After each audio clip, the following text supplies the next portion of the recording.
Secondly, is the lack of professionalism. I tell you, we interact with a lot of developers, and from the design, you begin to see errors, you begin to see issues. So when things are brought to us, we first have to look at it, we look at it in-house, and our team, we first review those designs. Then for like 3 months, we're going back and forth.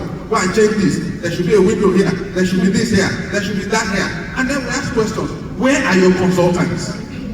So we realize that most developers don't even have consultants. And where we have consultants, they are, like you said, I don't want to call them quacks. And so part of the problem is also, I believe is a general problem that all of us must pay attention to. And what is that problem? We do not value professionalism. We do not. Where the consultants are available, they are not paid. Realtors are here. Most of you don't pay the consultants. And so we have consultants on form of our site that will walk away from the project. And we as LSCPC, we now have to, mediate between the developer and the consultant. Where are you? These days we insist, we want to see your consultant. Please forward their certificate to us, forward their membership professional to us, so that we can hold them accountable for what they're doing on the site. I mean, the building that collapsed, we all know, what happened. The engineer or whatever said, it wasn't paid and it wasn't out of the site. So those are some of the, let me also touch on one more before I leave. And what is that? I think the love of money, greed, and executive lawlessness. Everybody, we're all cutting corners. We're all cutting corners. The developer wants to make more money. So where he should build 20, he's building 30, he's building 40. Of course, corruption. Where he should follow the rules, he thinks money can do everything. Once I use money, I can get what I want. So we all need to discipline ourselves. We need to really follow the rules. We need to be compliant to the rules of the game. We need to regulate ourselves and then allow ourselves to be regulated. Let me just pause there. Thank you. All right, thank you very much.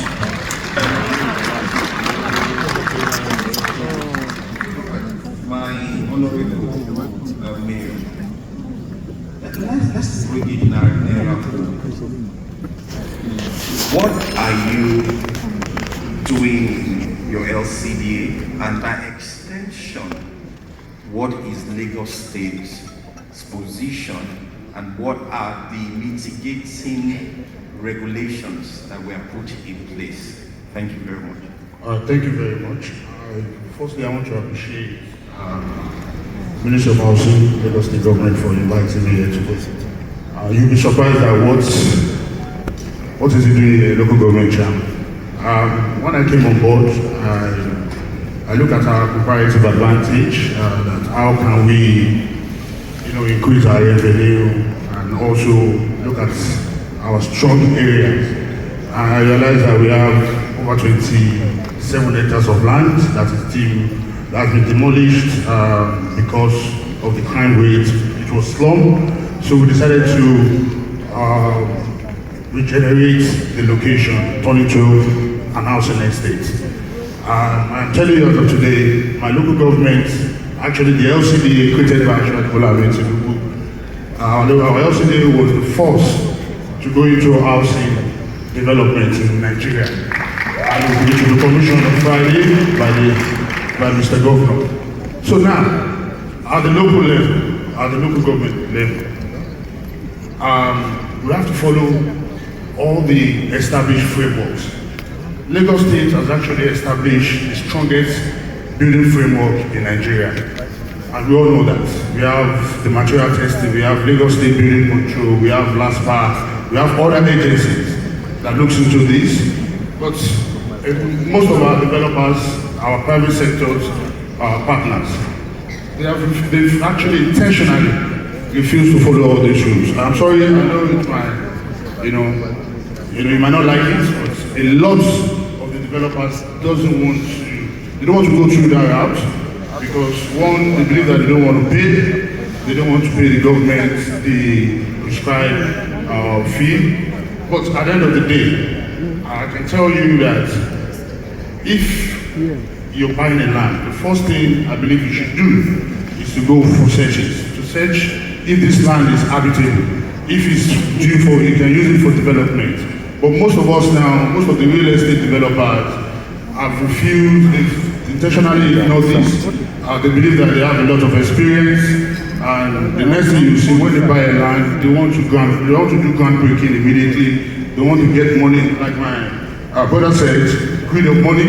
They just want people to come and start paying, buy into the property, buy the land, so that they can develop as fast as possible. But I can tell you, we can actually avoid all this by doing the necessary, going through the necessary step, follow the building code, obey the building regulations and all that. That will actually avert disasters. But also, at the local government, when we're about to start our project, we actually involve the Community Development Association. So that they'll be like the police for us. Sometimes most of our developers we just want to do what they like. And let me quickly give you an example. In one of our projects, there's our site and service going on, was actually part of that project.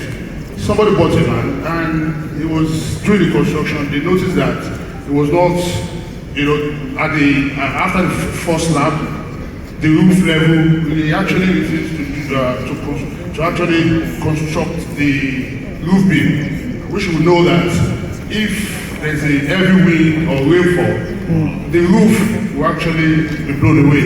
So they call my attention, through the CD, they call my attention to that. I have to go there myself to go and check. And I actually called the consultant and said, what is going on here? Why would you allow this? He said, I'm not aware. I said, no, you're paid to do this job. Sorry, if I hear you correctly, you're saying we should expand the engagements to include all stakeholders. All stakeholders. Because when a disaster occurs, it's not it will affect them. It will affect the community. Thank you very much. They're actually part of it, and they're doing that. So my own advice for the real estate practitioners is for you guys to go and do the proper documentation, follow the procedure, follow the building code, the regulation, and make sure you comply with it. And Lagos State is actually there. They check all this. There's what they call state certification. There's a Q test that you do and send it to material testing. If you ask most of the developers, they don't do it. So at the end of the day, what they resort to, when they go to LASRERA will ask them to go and do NDT, non-destructive test. But sometimes it might be late. And that will lead to financial disasters. I have to interject you there.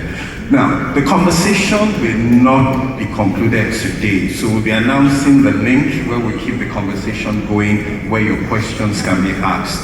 But very quickly, I would like closing remarks. Although I didn't, let me ask you, we are not able to touch on best practice.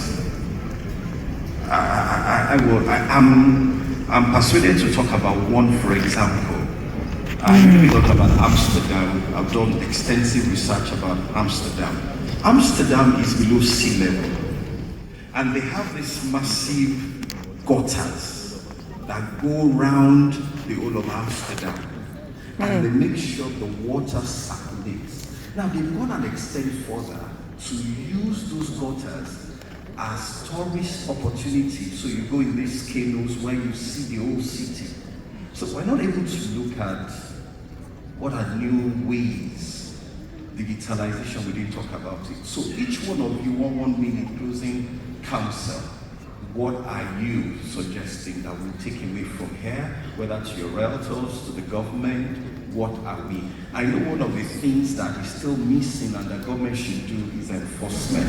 So what are you suggesting as your final closing counsel? 30 seconds. Okay, so I'll allow him to talk about the Amsterdam, but you understand. My own is the enforcement we talked about. This is very important. When I spoke with someone and it was like, when your people build in wrong places, they demolish. And I told him, sir, we cannot continue to demolish. The end users are the users here. Yes, eventually, yeah.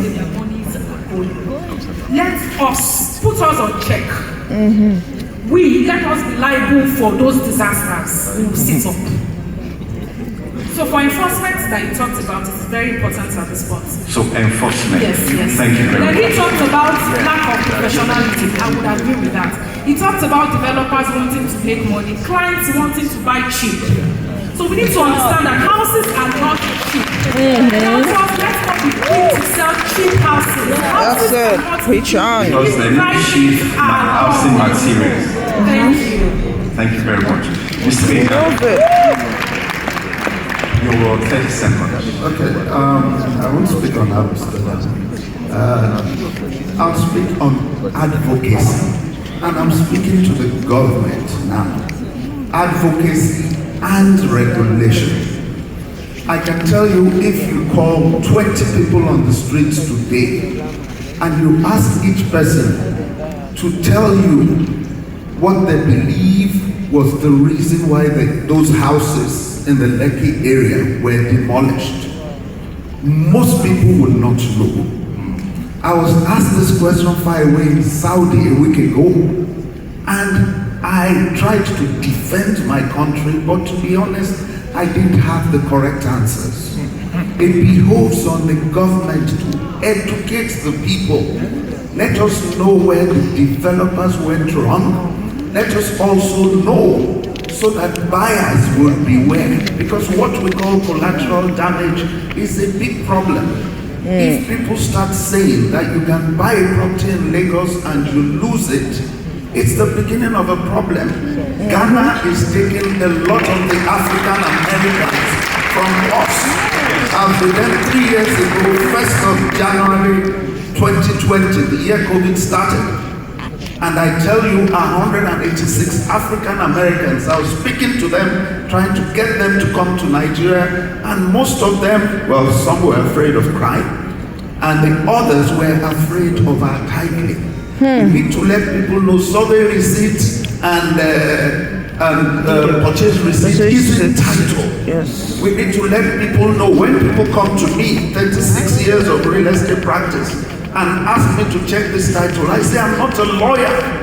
Go to a real estate lawyer to check out your title. Thank you. But the advocacy must come from the government so that people know that they're safe and secure to invest in the 4th biggest economy in Africa, which is Lagos. So that we can safeguard an economic disaster. Yes, sir. All right, thank you very much. 30 seconds. Let's talk about I want to talk about the financial disaster. For us to avoid that, I think from the government side, I want to on the advocacy is very important. Lagos State government is actually doing that, but I think our developers need to do more about this. Thank you. For you to avoid financial disaster, Why you do you always need to cut follow this the guy off? regulation. You need to follow the building code and do all the necessary things that you need to do for you to avoid financial disaster. Thank you very much. Mr. Lucero. So finally, my word will be to, number one, the developers. And I'll start by saying, let's manage our risks properly. In every development, there are different kinds of risks. There's a financial risk, there's construction risk. And I think that for most of our developers, we want to do everything because we think that we can make money from all the different aspects of development. From our experience, we have situations now where we insist that we want a contractor different from developer because we have had 1 or 2 bad experiences with developers doing everything. And so we say to developers, outsource your risk, your construction risk. Give it to credible contractors who are known. For the building that collapsed in Ikoyi, that was one of the issues. So give it to outsource it, and then you can go to sleep because the contractor will give you a performance bond. The contractor will be the one to ensure that all the things that needs to be met, all the things that the parameters need to put in place are put in place. The construction will be done to standard. So if there are any issues, one, the contractor will be held liable, not the developer. Number one, the developer at the same time, I want to say, don't overtrade. You have several sites, and you at the same time want to be the developer, the contractor, and everything. Please, let's separate and manage our risks. Face your own area. You want to be the one selling. Face your sale or sales and marketing. Let the contractor do the construction. And then you can also ensure that what needs to be put in place is put in place. Thank you. Thank you very much. Wow. Mr. Olaniyo, can we put our hands together for him? Dr. Olaniyo, please put our hands for him. Honorable Mayor Shinoa and my colleague Adola Olusodo, we are being your panelists on this issue. Thank you very much.